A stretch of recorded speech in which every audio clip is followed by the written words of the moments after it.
नमस्कार शेतकरी मित्रांनो, कांदा उत्पादक शेतकरी बांधवांसाठी आताच्या क्षणाची सर्वात महत्त्वाची आणि मोठी बातमी कांदा भाव संदर्भातील। शेतकरी बांधवांनो, या ठिकाणी बघितलं तर लासलगावसह नाशिक जिल्ह्यातील कांदा मार्केट यार्ड बंद। कशामुळे बंद आणि कांद्याच्या भावात वाढ होणार का? कांद्याच्या भावात वाढ होणार तर कधी होणार, किती होणार, कशामुळे होणार, काय महत्त्वाचे कारण, सविस्तर थोडक्यात संपूर्ण लाईव्ह अपडेट बातमी आपण व्हिडिओच्या माध्यमातून जाणून घेण्याचा प्रयत्न करणार आहोत। तर महाराष्ट्रातील तमाम कांदा उत्पादक शेतकरी बांधवांना एकच विनंती, व्हिडिओ शेवटपर्यंत बघा, अतिशय महत्त्वाचा हा व्हिडिओ आहे। जर आवडला तर नक्कीच लाईक करा। सांगा चॅनलवरती नवीन असाल तर या ठिकाणी बघितलं तर माझा शेतकरी या यूट्यूब चॅनलला नक्की सबस्क्राईब करून दुसरा बेल आयकॉन म्हणजे घंटा असू नका, जेणेकरून जगून नोटिफिकेशन तुमच्यापर्यंत सर्वात अगोदर पोहोचत असते। चला तर मित्रांनो, व्हिडिओला सुरुवात करूया। स्क्रीनवर अत्यंत महत्त्वाची अपडेट आहे, बातमी आहे, शेवटपर्यंत नक्कीच व्हिडिओ बघावा ही कळकळीची विनंती कांदा उत्पादक शेतकरी बांधवांना आहे। चला तर सुरुवात करतोय। स्क्रीनवर बघू शकता लासलगाव बाजार समिती आजपासून सलग 6 दिवस बंद। त्या संदर्भातील महत्त्वाचे अपडेट बघू शकता। लासलगाव कृषी उत्पन्न बाजार समितीचे छत्रपती शिवाजी महाराज कांदा व मुख्य बाजार आवारवरील धान्य भुसार व तेलबिया या शेतमालाचे लिलाव 6 दिवस बंद राहणार आहे। कांदा व धान्य भुसार व तेलबिया शेतमालाचे 28 मार्च पासून ते 1 एप्रिल पर्यंत बंद राहतील, याची सर्व शेतकरी बांधवांनी संबंधित मार्केट घटकांनी नोंद घ्यावी असे आवाहन लासलगाव बाजार समितीच्या वतीने करण्यात आलेले आहे। आशिया खंडातील सर्वात मोठी या ठिकाणी असलेली कांदा बाजार समिती आहे आणि या बाजार समितीमध्ये अशा प्रकारचा निर्णय आता या ठिकाणी मार्च एंडमुळे घेण्यात आलेला आहे। एकंदरीतच गुरुवारी 100 रुपयांनी भाव पडले। लासलगाव कृषी उत्पन्न बाजार समितीत गुरुवारी 13,022 क्विंटल कांद्याची आवक झाली आहे।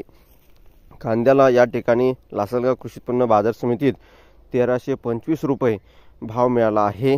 लाल कांद्याला किमान 700 रुपये तर कमाल 1463 रुपये भाव मिळाला असून सर्वसाधारण लाल कांद्याची खरेदी 1350 रुपये भावाने झाली आहे। तसंच उन्हाळ कांद्याला भाव हा किमान 900 रुपये तर कमाल 1786 रुपये भाव मिळाला असून सर्वसाधारण लाल कांद्याची खरेदी 1551 रुपये भावाने झाली आहे। खरं तर या ठिकाणी बघितलं या दिवशी बंद असेल बाजार समिती कशामुळे आणि कोणकोणत्या दिवशी, तर बघा, शुक्रवारी दिनांक 28 मार्च रोजी व्यापारी वर्गास बाहेरगावी जायचे असल्यास व शनिवारी दिनांक 29 मार्च रोजी शनी अमावस्या तसेच 30 रोजी या ठिकाणी रविवार असल्याने आणि सोमवार 31 मार्च रोजी रमजान ईद असल्याने व मंगळवार रोजी 1 एप्रिल रोजी बँक व्यवहार बंद असल्याने यामुळे या ठिकाणी बघितलं 1, 2, 3 आणि 4 आणि 5 जवळपास 5 ते 6 दिवस बाजार समिती या ठिकाणी बंद आहे। आणि एकंदरीतच या ठिकाणी बघितलं कांदा बाजार समित्या बंद असल्यामुळे एकंदरीतच कांद्याच्या भावात थोडी पडझड आणि घसरण होणे साहजिकच आहे, ते नाकारता येतच नाही आहे आणि ही महत्त्वाची बाब आहे। कांदा भाव संदर्भातील महत्त्वाचे अपडेट आपण घेऊन येतच असतो आणि 2 एप्रिलपासून व्यवहार सुरू। कांदा व धान्य भुसार व तेलबिया या शेतमालाचे दिनांक 28 मार्चपासून ते 1 एप्रिल पर्यंत बंद राहतील, याची सर्व शेतकरी संबंधित मार्केट घटकांनी नोंद घ्यावी। बुधवार दिनांक 2 एप्रिलपासून कांदा व धान्य भुसार व तेलबिया या शेतमालाचे लिलाव सुरू होतील असं यावेळी सांगण्यात आलेलं आहे।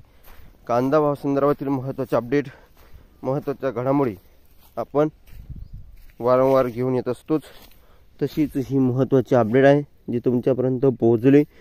जास्तीत जास्त कांदा उत्पादक शेतकरी बांधवांपर्यंत हा व्हिडिओ नक्की शेअर करावा ही विनंती महाराष्ट्रातील कांदा उत्पादक शेतकरी बांधवांपर्यंत पोहोचवा अशी आशा आहे। आणि जास्तीत जास्त सबस्क्राईब आणि कमेंट करायला विसरू नका। तर धन्यवाद मित्रांनो, माझा व्हिडिओ जास्तीत जास्त कांदा उत्पादक शेतकरी बांधवांपर्यंत पोहोचवा अशी आशा आहे। आणि कांद्या संदर्भातील महत्त्वाचे अपडेट, महत्त्वाच्या घडामोडी आपण वारंवार घेऊन येणारच आहोत। तशीच ही महत्त्वाची अपडेट आहे, घडामोड आहे ती तुमच्यापर्यंत पोहोचली आहे। जास्तीत जास्त चॅनलवरती जर नवीन असाल चॅनलला सबस्क्राईब करून घ्या। ताज्या आणि महत्त्वाच्या घडामोडी असेल नक्कीच शेअर करायला विसरू नका। ताज्या आणि महत्त्वाचे अपडेट आपण वारंवार घेऊन येणारच आहोत आणि ज्या काही महत्त्वाच्या घडामोडी कांदा संदर्भातील असतात त्या तुमच्यापर्यंत वेळोवेळी पोहोचल्या जातच असतात. तशीच ही महत्त्वाची अपडेट होती जी तुमच्यापर्यंत पोहोचली. जास्तीत जास्त चॅनलवरती नवीन असाल चॅनलला सबस्क्राईब करा. धन्यवाद मित्रांनो. माझा व्हिडिओ आवडत होतोपर्यंत तुझे महाराष्ट्र धन्यवाद.